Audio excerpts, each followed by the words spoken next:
Shabbat Shalom. Did you follow the Rick Sanchez story this week?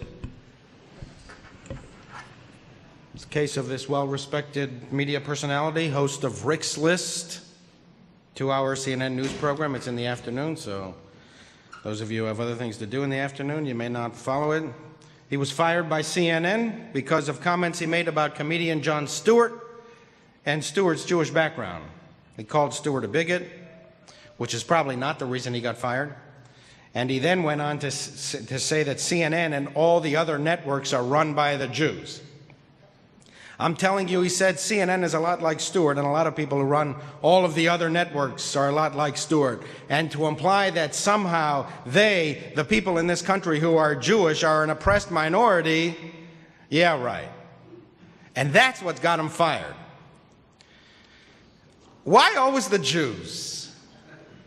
I understand that the world of television journalism is a competitive world. I understand that comedians can be scathing in their attention to someone, and that's what they do.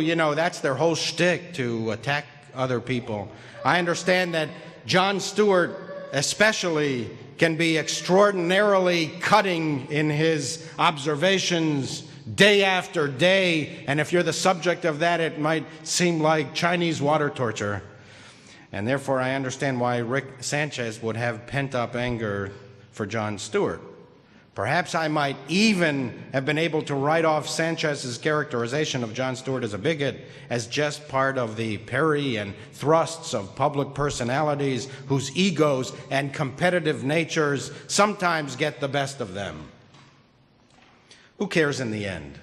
It's just celebrities who play out their ego thing in public. But why attack the Jews? Why always the Jews? You don't like Jon Stewart? Attack Jon Stewart. Why the Jews? From time to time, someone says something about the Jews that just takes your breath away, because it is so unexpected.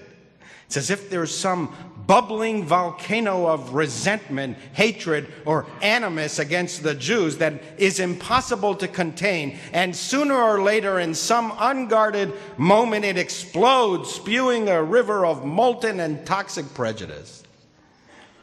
Who ever thought of Rick Sanchez as an authority on the Jews?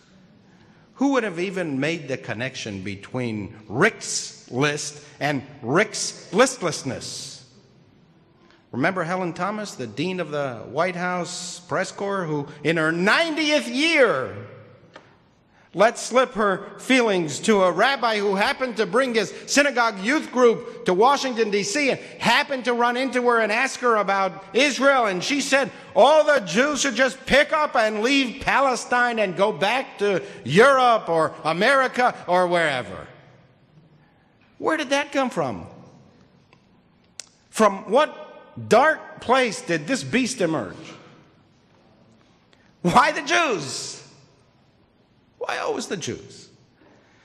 When I was in high school in Israel, the history departments would teach anti-Semitism as a disease that couldn't be eradicated. We were taught that hatred of Jews is irrational, a sickness that is transmitted from one generation to another. Anti-Semites would pick up hatred of Jews through their mother's milk, the instructors said. And I accepted that.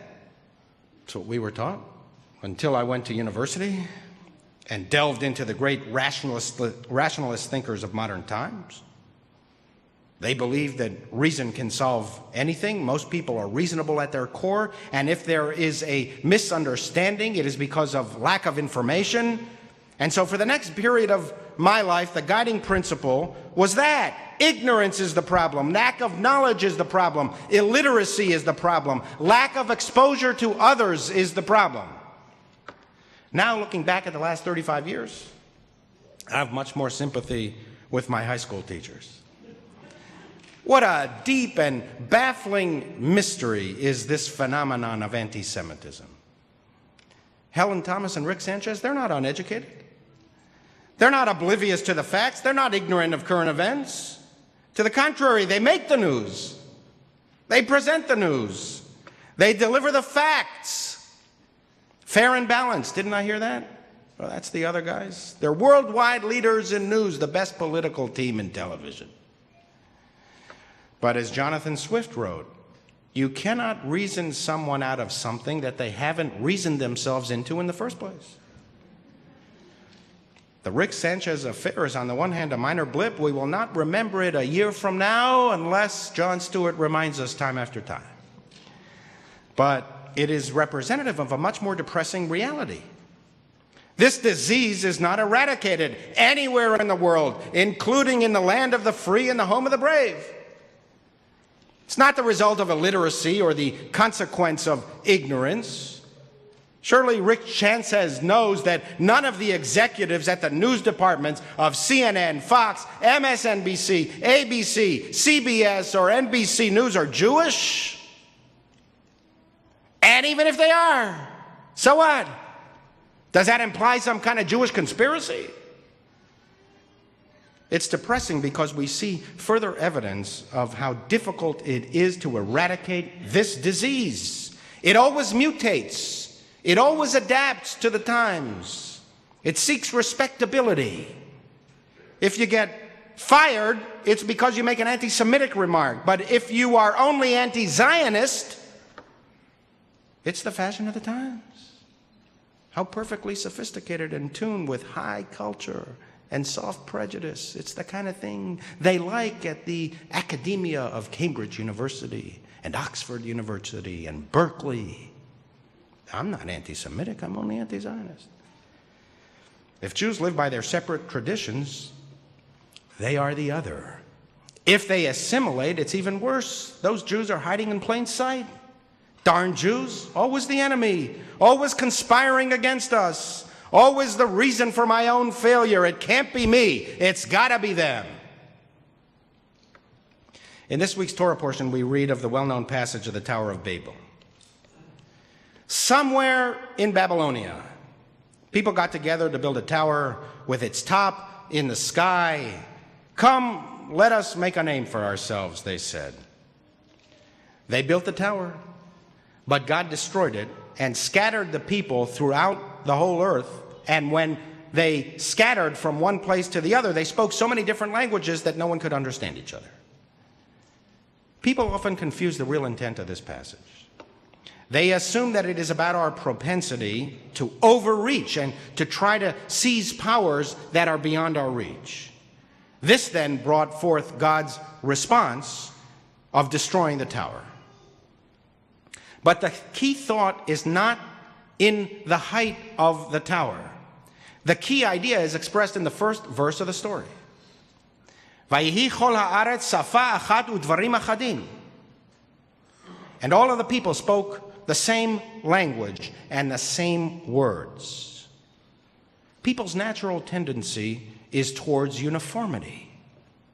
We yearn to be the same as others, not different. Those who stand out as different, they get picked on, they get bullied, they get singled out, they get teased, they get hated. The builders of the tower wanted to sustain a uniformity of culture, language, and territory. They were afraid of differences. The tower was their effort to prevent being scattered around the world. That was their transgression. And that's why God stopped them and scattered them around the world, confusing their speech. Unity is a worthy goal, but not uniformity. Uniformity is contrary to human nature. We are not made to be the same. God does not desire sameness. God glories in differences, different territories, different cultures, different languages, different orientations. The world is immeasurably better because the Jews exist as a separate entity. The world is immeasurably better because of the differences between people.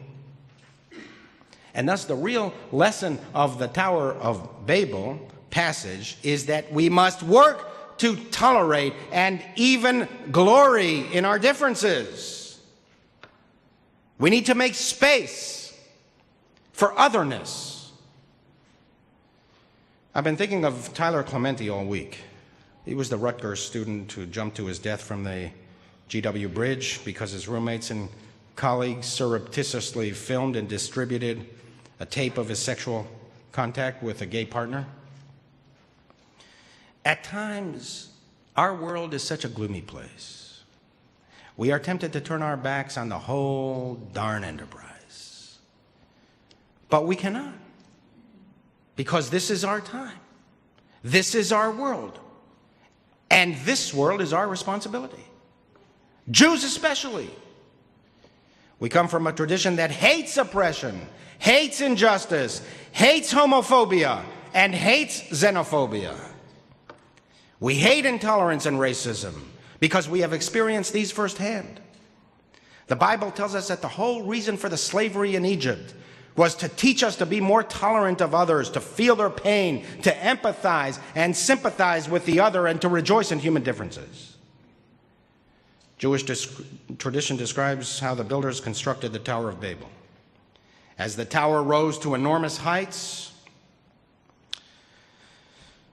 they built a steep ascent and a steep descent. If one of the laborers fell and died on the way up or on the way down, no one paid any heed. But if a brick fell, all of the builders would sit down and weep. Woe is us. When will another brick come in its stead? According to our tradition, they cared more about the bricks than about the workers. They cared more about the tower than the people. They were indifferent to human suffering. They were indifferent to human difference.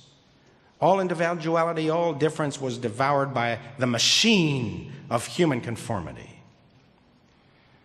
We must be careful about what we think. We must train ourselves for tolerance and to uphold the inherent sanctity of the other. And to the extent that we harbor intolerant thoughts within us, and all of us do,